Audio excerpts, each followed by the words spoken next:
ಈ ದೇಶ ಇಡೀ ವಿಶ್ವದಲ್ಲಿ ಅತ್ಯಂತ ಬಲಿಷ್ಠ ಪ್ರಜಾಪ್ರಭುತ್ವ ಅಂತ ಹೇಳಿದ್ರೆ ತಪ್ಪಾಗಲಾರದು. ಯುವಕರು ಪ್ರಜಾಪ್ರಭುತ್ವವನ್ನು ಅತ್ಯಂತ ಜಾಗ್ರತೆಯಿಂದ ರಕ್ಷಣೆ ಮಾಡುವಂತಹ ಅವಶ್ಯಕತೆ ಇದೆ. ನಮ್ಮ ಎಲ್ಲ ಯುವಕರು ಸಹ ಈ ದೇಶಕ್ಕಾಗಿ ಬಾಬಾ ಸಾಹೇಬ್ ಅಂಬೇಡ್ಕರ್ ಅವರ ಪ್ರಾಮಾಣಿಕ ನಮನಗಳಿಗಾಗಿ ಸಂವಿಧಾನವನ್ನು ರಕ್ಷಣೆ ಮಾಡಬೇಕಂತ ಹೇಳ್ತಾ ಇದ್ದಾರೆ. ಬೆಂಗಳೂರು ದಕ್ಷಿಣ ವಿಧಾನಸಭಾ ಕ್ಷೇತ್ರದ ಹೆನ್ನಗರ ಗ್ರಾಮ ಪಂಚಾಯಿತಿ ವ್ಯಾಪ್ತಿಯ ಹೆನ್ನಗರ ದಿನ್ನೆಯಲ್ಲಿ ಡಾಕ್ಟರ್ ಬಿಆರ್ ಅಂಬೇಡ್ಕರ್ ಯುವಕರ ಸಂಘದ ವತಿಯಿಂದ ಸಂವಿಧಾನ ಸಮರ್ಪಣಾ ದಿನ ಕಾರ್ಯಕ್ರಮವನ್ನು ಹಮ್ಮಿಕೊಳ್ಳಲಾಗಿತ್ತು. ಇದೇ ಸಂದರ್ಭದಲ್ಲಿ ಗಣ್ಯರು ಡಾಕ್ಟರ್ ಬಿಆರ್ ಅಂಬೇಡ್ಕರ್ ಅವರ ಭಾವಚಿತ್ರಕ್ಕೆ ಹಾಗೂ ಸಂವಿಧಾನ ಪೀಠಿಕೆಯ ಭಾವಚಿತ್ರಕ್ಕೆ ಪುಷ್ಪ ನಮನ ಸಲ್ಲಿಸಲಾಯಿತು.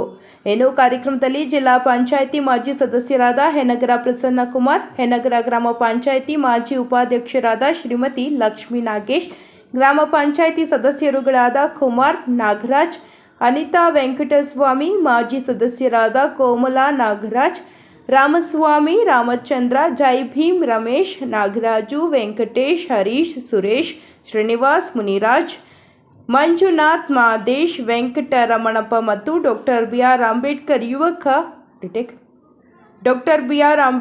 ಯುವಕರ ಸಂಘ ಪದಾಧಿಕಾರಿಗಳು ಹಾಗೂ ಗ್ರಾಮಸ್ಥರು ಭಾಗವಹಿಸಿದರು.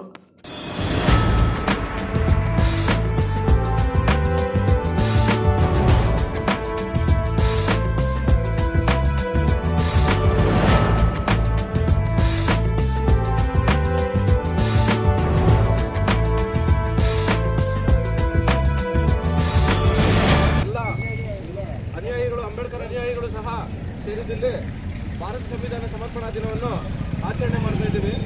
ಈ ಒಂದು ಸಮರ್ಪಣಾ ದಿನದ ಒಂದು ಪೀಠಿಗೆ ಮುಖ್ಯ ಉದ್ದೇಶಗಳು ಅಂತಾನೆ ಹೇಳ್ಬೋದು.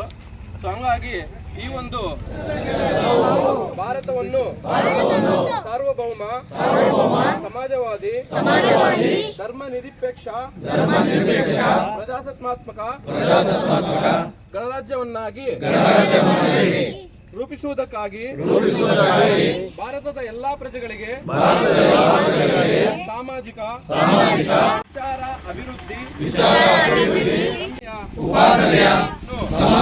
ದೊರಕಿಸುವಂತೆ ಮಾಡುವುದಕ್ಕಾಗಿ ವ್ಯಕ್ತಿ ಗೌರವ, ದೇಶದ ಏಕತೆ ಮತ್ತು ಸಮಗ್ರ ಭಾವನಾ ಸಭೆಯಲ್ಲಿ 1949ನೇ ಇಸವಿಯ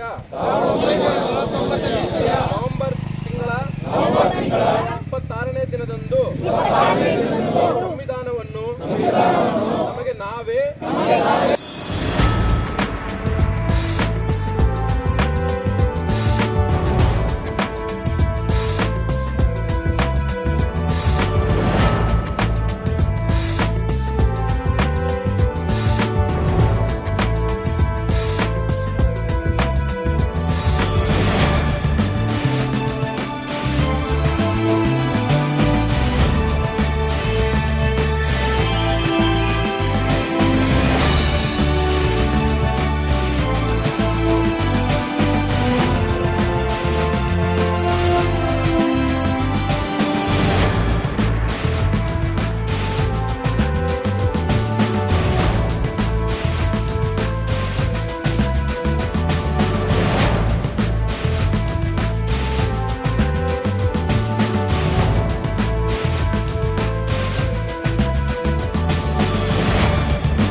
ಆನೇಕಲ್ ತಾಲೂಕು ಹೆನ್ನಗರ ಗ್ರಾಮದಲ್ಲಿ ಆಯೋಜನೆಗೊಳಿಸಿರುವ 76ನೇ ವರ್ಷದ ಸಂವಿಧಾನ ಸಮರ್ಪಣಾ ದಿನದ ಈ ಒಂದು ಶುಭಾಶಯಗಳನ್ನ ತಿಳಿಸ್ತಾ, ಸ್ವಾತಂತ್ರ್ಯ ನಂತರ ಈ ದೇಶವನ್ನು ಬಲಿಷ್ಠವಾಗಿ ಮುನ್ನಡೆಸುವ ನಿಟ್ಟಿನಲ್ಲಿ ಸಂವಿಧಾನ ಸಲಹಾ ಸಮಿತಿಯ ಅಧ್ಯಕ್ಷರನ್ನಾಗಿ ಬಾಬಾ ಸಾಹೇಬ್ ಅಂಬೇಡ್ಕರ್ ಅವರ ಅಧ್ಯಕ್ಷತೆಯಲ್ಲಿ ಸಂವಿಧಾನ ರಚನಾ ಸಮಿತಿಯನ್ನು ರಚನೆ ಮಾಡಿ, ರಚನಾ ಸಮಿತಿಯು 2 ವರ್ಷಗಳ ಕಾಲ ಸುದೀರ್ಘವಾಗಿ ಸಂವಿಧಾನವನ್ನು ರಚನೆ ಮಾಡಿ 1949 ನವೆಂಬರ್ 26ರಂದು ಸಲಹಾ ಸಮಿತಿಯ ಅಧ್ಯಕ್ಷರಾದ ರಾಜೇಂದ್ರ ಪ್ರಸಾದ್ರವರಿಗೆ ಒಪ್ಪಿಸಿದಾಗ ಅದನ್ನು 1950 ಜನವರಿ 26ರಿಂದ ಈ ದೇಶವನ್ನು ಜಾರಿಗೊಳಿಸುತ್ತಾ ಈ ದೇಶವನ್ನು ಅಂದಿನಿಂದ ಇಂದಿನವರೆಗೂ ಸಹ ಅತ್ಯಂತ ಬಲಿಷ್ಠವಾಗಿ ನಿರ್ಮಾಣ ಮಾಡುವ ನಿಟ್ಟಿನಲ್ಲಿ ಸರ್ವರಿಗೂ ಘನತೆಯ ಜೀವನ, ಸಮಾನ ಅವಕಾಶಗಳು, ರಾಷ್ಟ್ರೀಯ ಕರ್ತವ್ಯಗಳಿರ್ಬೋದು, ಇನ್ನಿತರೆ ಹಕ್ಕುಗಳ ಮುಖಾಂತರ ಈ ದೇಶವನ್ನು ಸುದೀರ್ಘವಾಗಿ ಮುನ್ನಡೆಸ್ತಾ ಬಂದಿದ್ದು. ಇದಕ್ಕೆಲ್ಲ ಪ್ರಮುಖ ಕಾರಣ ಅಂದರೆ ಡಾಕ್ಟರ್ ಬಿ ಆರ್ ಅಂಬೇಡ್ಕರ್ ಅವರು. ಈ ದೇಶ ಇಡೀ ವಿಶ್ವದಲ್ಲಿ ಅತ್ಯಂತ ಬಲಿಷ್ಠ ಪ್ರಜಾಪ್ರಭುತ್ವ ಅಂತ ಹೇಳಿದ್ರೆ ತಪ್ಪಾಗಲಾರದು. ಈ ಪ್ರಜಾಪ್ರಭುತ್ವವನ್ನು ಕಾಪಾಡುವ ನಿಟ್ಟಿನಲ್ಲಿ ಈ ಇಂದಿನ ಯುವಕರು ಪ್ರಜಾಪ್ರಭುತ್ವವನ್ನು ಅತ್ಯಂತ ಜಾಗ್ರತೆಯಿಂದ ರಕ್ಷಣೆ ಮಾಡುವಂತಹ ಅವಶ್ಯಕತೆ ಇದೆ. ಈ ದೇಶ ಬಲಿಷ್ಠ ಸಂವಿಧಾನವನ್ನು ಸಹ ನುಣುಚುವ ನಿಟ್ಟಿನಲ್ಲಿ ಸಂವಿಧಾನ ವಿರೋಧಿ ಚಟುವಟಿಕೆಗಳು ಆಗ್ತಿರುವ ಈ ಸಂದರ್ಭದಲ್ಲಿ ನಮ್ಮ ಎಲ್ಲ ಯುವಕರು ಸಹ ಈ ದೇಶಕ್ಕಾಗಿ ಬಾಬಾ ಸಾಹೇಬ್ ಅಂಬೇಡ್ಕರ್ ಅವರ ಪ್ರಾಮಾಣಿಕ ನಮನಗಳಿಗಾಗಿ ಸಂವಿಧಾನವನ್ನು ರಕ್ಷಣೆ ಮಾಡಬೇಕಂತ ಹೇಳ್ತಾ ಈ ಸಂದರ್ಭದಲ್ಲಿ ಸಂವಿಧಾನ ರಚನಾ ಸಮಿತಿಯ ಅಧ್ಯಕ್ಷರಾದಂಥ ಬಾಬಾ ಸಾಹೇಬ್ ಅಂಬೇಡ್ಕರ್ ಅವರಿಗೂ ಹಾಗೂ ರಚನಾ ಸಮಿತಿಯ ಎಲ್ಲ ಸದಸ್ಯರಿಗೂ ಈ ಸಂದರ್ಭದಲ್ಲಿ ನಮನಗಳನ್ನು ಸಲ್ಲಿಸುತ್ತಾ ಮತ್ತೊಮ್ಮೆ ಈ ನೆರೆದಿರ್ತಕ್ಕಂಥ ಎಲ್ಲರಿಗೂ ಸಹ ಸಂವಿಧಾನ ಸಮರ್ಪಣಾ ದಿನದ ಶುಭಾಶಯಗಳನ್ನ ಕೋರ್ತೇನೆ. ಆನೇಕಲ್ ತಾಲೂಕು ಯನ್ನಗರ ಗ್ರಾಮದಲ್ಲಿಂದು ಯುವಕರು ಆಯೋಜಿಸಿರುವಂತಹ ಅಂಬೇಡ್ಕರ್ ಸಮರ್ಪಣಾ ದಿನದ ಎಲ್ಲರಿಗೂ ಶುಭಾಶಯಗಳನ್ನು ಕೋರುತ್ತಾ, ಇದೇ ರೀತಿ ಪ್ರತಿ ವರ್ಷವೂ ನಮ್ಮ ಗ್ರಾಮದ ಯುವಕರು ಅಂಬೇಡ್ಕರ್ ಯುವಕರ ಸಂಘದಿಂದ ಕಾರ್ಯಕ್ರಮವನ್ನು ಹಮ್ಮಿಕೊಂಡು ತುಂಬ ಚೆಂದಾಗಿ ನಡೆಸ್ಕೊಂಡ್ಬರ್ತಾರೆ. ಹಾಗೂ ಇದೇ ರೀತಿ ಪ್ರತಿ ವರ್ಷವೂ ನಡೆಸ್ಕೊಂಡು ಎಲ್ಲರೂ ಚೆನ್ನಾಗಿ ನಡೆಸ್ಕೊಬರಲಿ ಅಂತೇಳಿ ನಾನು ಡಾಕ್ಟರ್ ಬಿ ಆರ್ ಅಂಬೇಡ್ಕರ್ ಸಂಘದ ವತಿಯಿಂದ 1949ನೇ ಇಸ್ವಿ 26ನೇ ತಾರೀಕಿನಂದು ಸಂವಿಧಾನ ಸಮರ್ಪಣಾ ದಿನವನ್ನು ತುಂಬ ವಿಜೃಂಭಣೆಯಿಂದ ಆಚರಿಸ್ತಾ ಇರೋದು ನನಗೆ ತುಂಬ ಸಂತೋಷ ಆಗ್ತಾಯಿದೆ.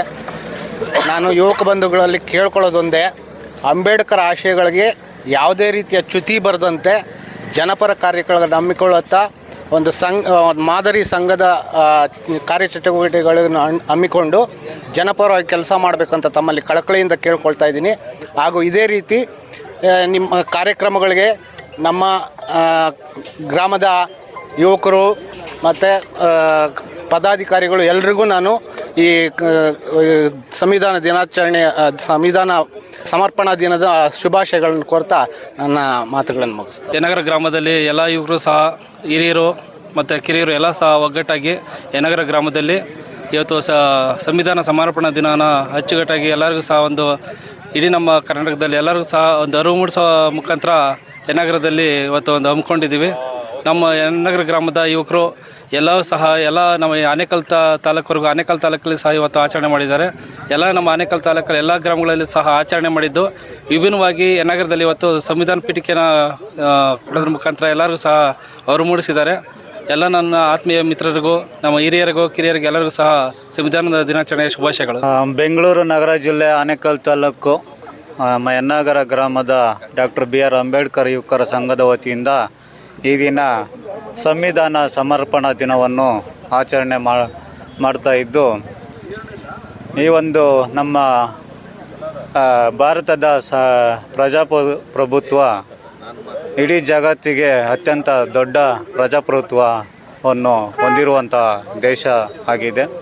ಈ ದೊಡ್ಡ ಪ್ರಜಾಪ್ರಭುತ್ವದ ದೇಶಕ್ಕೆ ರಾಜಕೀಯವಾಗಿ, ಆರ್ಥಿಕವಾಗಿ, ಸಾಮಾಜಿಕವಾಗಿ ಎಲ್ಲ ಧರ್ಮದವ್ರಿಗೂ, ಎಲ್ಲ ಜಾತಿಯವರಿಗೂ, ಸರ್ವರಿಗೂ ಸಮಪಾಲು ಸಿಗಬೇಕು, ಸರ್ವರಿಗೂ ಸಮಬಾಳು ಸಿಗಬೇಕು ಅನ್ನುವ ನಿಟ್ಟಿನಲ್ಲಿ ನಮ್ಮ ಬಾಬಾ ಸಾಹೇಬ್ ಅಂಬೇಡ್ಕರ್ ಅವರು ಸುಮಾರು 2 ವರ್ಷ ಹೆಚ್ಚು ದಿನಗಳು ತುಂಬ ಕಷ್ಟಪಟ್ಟು ಸಂವಿಧಾನವನ್ನು ರಚನೆ ಮಾಡಿದ್ದಾರೆ.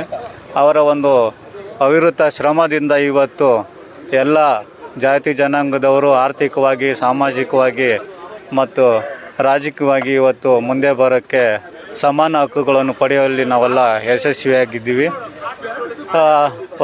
ಈ ಸಂವಿಧಾನ ಏನು ಕೊಟ್ಟಿದ್ದೆ, ಈ ಸಂವಿಧಾನದಿಂದ ನಮಗೇನಾಗಿದೆ ಅನ್ನೋ ಸ್ಪಷ್ಟ ನನ್ನ ಉದಾಹರಣೆಯನ್ನು ಕೊಡಬೇಕು. ನಾನೊಬ್ಬ ಬಡ ಕೂಲಿ ಕಾರ್ಮಿಕನ ಮಗನಾಗಿ ಈ ಸಂವಿಧಾನದ ಫಲವಾಗಿ ಸ್ನಾತಕೋತ್ತರ ಪದವಿಯನ್ನು ಪಡೆದು ಒಬ್ಬ ಪ್ರೊಫೆಷ್ನಲ್ ಆಗಿ ಕೆಲಸವನ್ನು ಸಹ ಮಾಡಿ ಅದೇ ರೀತಿಯಾಗಿ ಪ್ರಸ್ತುತ ರಾಜಕಾರಣದಲ್ಲಿ ಒಂದು ಜನಪ್ರತಿನಿಧಿಯಾಗಿ ಒಂದು ಕೆಲಸ ಮಾಡಲು ಒಬ್ಬ ಬಡ ಕೂಲಿ ಕಾರ್ಮಿಕನ ಮಗನಾಗಿ ಈ ಒಂದು ಯಶಸ್ಸು ಸಾಧಿಸಲು ಈ ಒಂದು ಸಂವಿಧಾನ ನಮಗೆ ತುಂಬ ಸಂವಿಧಾನ ಕಾರಣ ಎಂದು ಇವತ್ತು ನಾನು ಭಾಳ ಸಂತೋಷದಿಂದ ಗೌರವದಿಂದ ಇವತ್ತು ನಾನು ಹೇಳೋಕ್ಕೆ ಇಚ್ಛೆಪಡ್ತೀನಿ. ಅದೇ ರೀತಿಯಾಗಿ ಇವತ್ತು ಈ ಒಂದು ಸಂವಿಧಾನವನ್ನು ಮುಂದಿನ ಪೀಳಿಗೆಗೂ ನಾವು ಸಂರಕ್ಷಣೆ ಮಾಡಬೇಕಾದ ಒಂದು ಅನಿವಾರ್ಯತೆ ಇದೆ.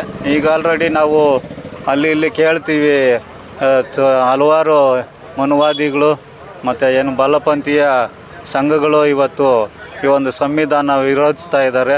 ಇದರಲ್ಲಿ ಈ ಸಂವಿಧಾನದಿಂದ ಎಲ್ಲ ಸಮಾನ ಹಕ್ಕುಗಳು ಎಲ್ಲ ಜನಾಂಗದವ್ರಿಗೂ ಸಮಾನ ಹಕ್ಕು ಸಿಗುತ್ತೆ. ಭಾಳ ಪ್ರಮುಖವಾಗಿ ದಲಿತ ಜನಾಂಗ ಇರ್ಬೋದು, ಹಿಂದುಳಿದ ವರ್ಗ ಇರ್ಬೋದು, ಆರ್ಥಿಕವಾಗಿ ಹಿಂದುಳಿದವ್ರು ಇರಬೇಕು, ಅವ್ರಿಗೆಲ್ಲರಿಗೂ ಸಮಾನವಾದ ಹಕ್ಕು ಸಿಗ್ತಾ ಇದೆ. ಹಾಗಾಗಿ ಈ ಒಂದು ಸಂವಿಧಾನ ಬದಲಾವಣೆ ಮಾಡಬೇಕು, ಈ ಸಂವಿಧಾನ ತಿದ್ದುಪಡಿ ಮಾಡಬೇಕು ಅನ್ನೋ ರೀತಿ ಹೇಳಿಕೆಗಳನ್ನ ಕೊಡ್ತಾ ಇದ್ದಾರೆ. ಹಾಗಾಗಿ ನಾವೆಲ್ಲ ಎಚ್ಚೆತ್ತುಕೊಳ್ಬೇಕಾದ ಒಂದು ಅನಿವಾರ್ಯತೆ ಇದೆ. ಈ ಒಂದು ಸಂವಿಧಾನವನ್ನು ಮುಂದಿನ ಪೀಳಿಗೆಗೂ ಸಹ ನಾವು ಸಂರಕ್ಷಣೆ ಮಾಡೋ ಒಂದು ಅನಿವಾರ್ಯತೆ ಇದೆ ಅಂತ ಈ ಒಂದು ಸಂದರ್ಭದಲ್ಲಿ ನಾವು ಒಂದು ಅವೇರ್ನೆಸ್ ಮೂಡಿಸ್ತಾ ನಾನು 2 ಮಾತುಗಳನ್ನ ಮುಗಿಸ್ತೀನಿ. ಜೈ ಭೀಮ್.